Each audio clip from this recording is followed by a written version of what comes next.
January 15th, 2026. Persian Gulf, 3:47 a.m. The USS Gerald R. Ford CVN-78 sits 280 nautical miles northeast of the Strait of Hormuz. At 1,106 feet in length and displacing 100,000 tons, this $13 billion warship represents the most advanced naval platform ever constructed. Its twin A-1B nuclear reactors generate 13,800 volts of electrical distribution capability, enough to power a small city. But tonight, that power isn't running lights or air conditioning.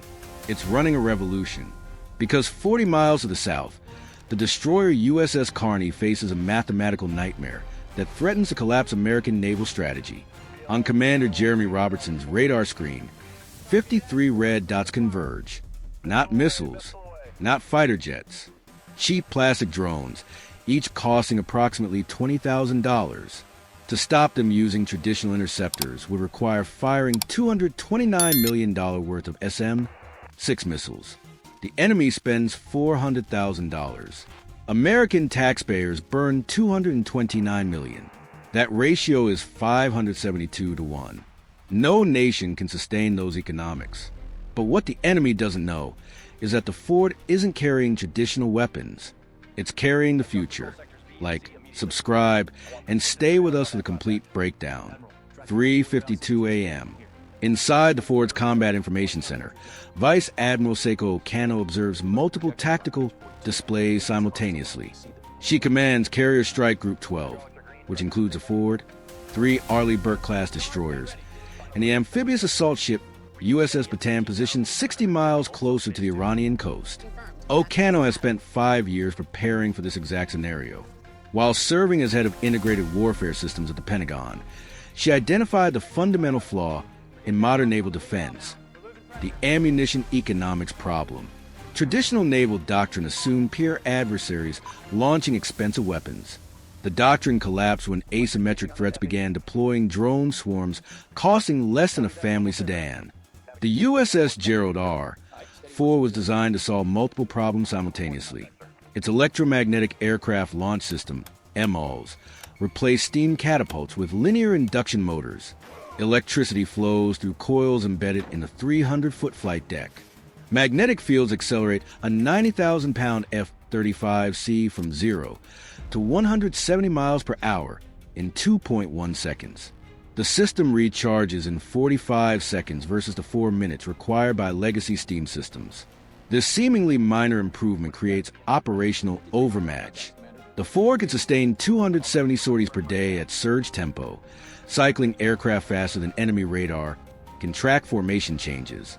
But the electromagnetic revolution doesn't stop at the catapults.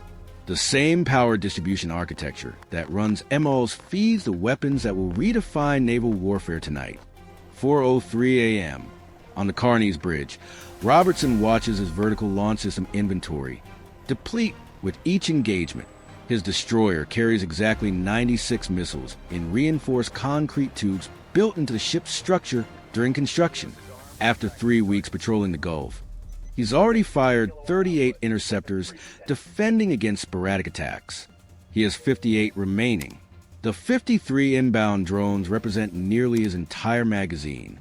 If he fires, he achieves Winchester, the radio call meaning ammunition exhausted. A $2 billion warship becomes tactically irrelevant. Robertson's hand hovers over the firing authorization. He's calculating impossible math. Fire and survive tonight, but leave the carrier group exposed tomorrow, or conserve ammunition and risk a penetration hitting a civilian tanker. 40 miles north, the Ford is already solving Robertson's dilemma. On the destroyer USS Preble, DDG-88, positioned between the drone swarm and the Carney, a different weapon system comes online. The high-energy laser with integrated optical dazzler and surveillance, Helios, represents 5 years of Vice Admiral O'Connell's advocacy. The Navy spent $150 million developing and integrating the 60-kilowatt directed energy weapon. It mounts on the Preble's forward superstructure, drawing power directly from the ship's gas turbine generators. The weapons officer, Lieutenant Marcus Chun, trained on Helios for 6 months. He's never fired it in combat. His finger moves to the activation switch. 4:06 a.m. Chen engages the first drone. Helios fires. There is no muzzle flash, no recoil, no smoke trail. Invisible infrared light focuses into a beam narrower than a pencil, traveling at 186,000 miles per second. The targeting computer locks onto the drone's center mass. Within 1.2 seconds, a spot smaller than a quarter heats to 2,100 degrees Celsius. The drone's acrylic sensor dome cracks from thermal stress. Internal electronics overheat. Control circuits short. After 4.7 seconds of continuous beam exposure, the drone's plastic propeller blades deform. The motor housing melts. The drone doesn't explode. It simply stops responding to commands, noses down, and falls into the Gulf. The diesel fuel consumed to generate that 4.7-second laser engagement cost 87 cents. Chun rotates the targeting reticle to the second drone. Lock. Fire. Another target falls. Third drone. Fourth. Fifth. The Helios system can engage targets every 6 seconds, limited only by tracking and targeting time, not ammunition supply. On the Carney, Robertson watches his tactical display. 5 red dots disappear, then 7 more, then 12. He keys his radio to the Preble. Preble, Carney actual. Confirm your engagement method. Chen's voice responds. Carney, Preble weapons. Engaging with Helios directed energy. No expenditure of VLS inventory. Robertson feels tension release from his shoulders. For the first time in 3 weeks, he's not counting missiles. But the drone swarm isn't finished. The remaining 29 drones adjust course, spreading across a wider formation. Helios can only engage one target at a time. Against a dispersed swarm, the mathematics become dangerous again. For 11 a.m., on the Ford, Admiral Okeno authorizes the deployment of the Carrier Strike Group's final capability. She keys the encrypted channel to the Preble. Preble actual, Ford actual. You're authorized to employ Meteor. There's a pause. The Preble's captain, Commander Sarah Vickers, responds. Ford Preble. Confirm authorization for Meteor. System is still experimental. Okano's reply is immediate. Confirmed. We didn't bring experimental systems to leave them in storage. Project Meteor represents the culmination of high-power microwave research dating back to 2018. Where Helios is a sniper rifle, Meteor is a shotgun. Instead of focused laser beam, Meteor broadcasts a wide cone of electromagnetic radiation across a 60-degree arc. The system draws 12 megawatts of power, equivalent to the electrical consumption of 10,000 homes, compressed into a single millisecond pulse. Deep in the Preble's engineering spaces, for Rolls-Royce gas turbines scream to maximum output. They aren't turning the propellers. They're dumping raw electrical power into massive capacitor banks. Deck lights flicker across the ship. Every sailor feels the vibration through the hull. Chen watches his console.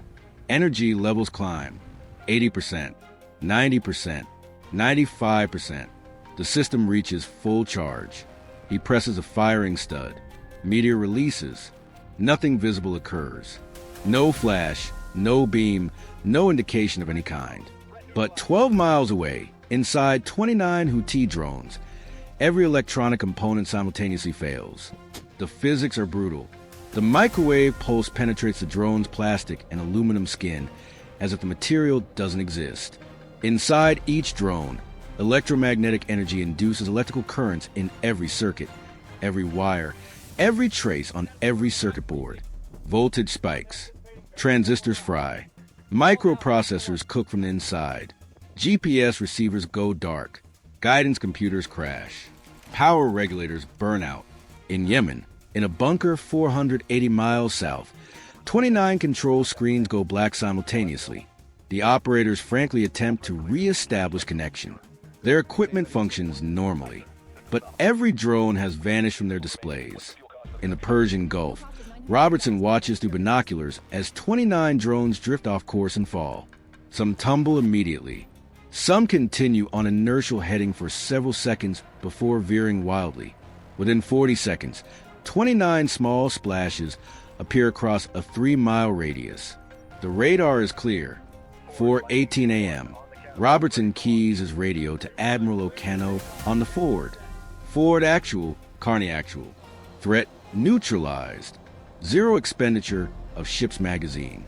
Request confirmation of engagement method. Ocano responds. Carney, Ford. Preble engaged with Helios directed energy and Meteor high power microwave. Total cost of engagement, approximately $940 in fuel consumption. Preble's VLS inventory remains at 96 missiles, fully loaded. Robertson does the calculation, using traditional interceptors, $229 million. Using directed energy, $940. The cost ratio is 243,000 to 1. This isn't an incremental improvement. This is the obsolescence of an entire category of threat. But the demonstration isn't complete. The Ford's true capability isn't just offense. It's a projection of overwhelming offensive power while maintaining that defensive umbrella. At 4:22 a.m., the Ford begins flight operations. On the massive flight deck, an F-35C Lightning II positions on Catapult 1. The EMALS system charges. Magnetic fields build. At 4:23 a.m., the catapult fires. The 60,000-pound aircraft accelerates from 0 to 170 miles per hour in 2.1 seconds and launches into darkness. 45 seconds later, Catapult 1 is recharged. A second F-35C launches. Catapult 2 fires simultaneously. 2 aircraft airborne in 45 seconds.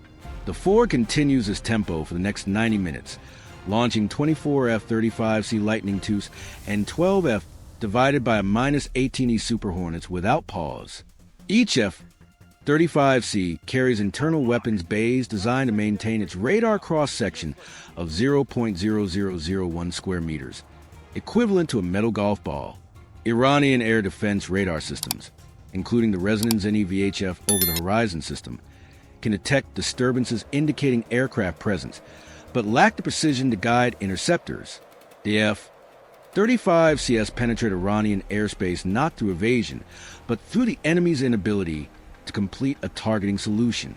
Meanwhile, A-18G Growler electronic attack aircraft from Electronic Attack Squadron 133 flood Iranian fire control radars with the ALQ-249 next-generation jammer. The Growlers don't just create noise.